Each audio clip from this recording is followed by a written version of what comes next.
Hello guys, welcome to our new video.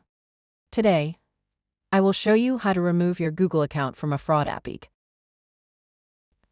First, open your Google account settings on your phone or browser. Go to the security section and scroll down to third-party apps with account access. Find the suspicious or fraud app back in the list and tap on it. Click on Remove Access to revoke its permissions. For extra security, change your Google account password immediately. That's it. Your Google account is now safe from the fraud app. If this video helped you, don't forget to subscribe to the channel and like and share the video. Thank you for watching.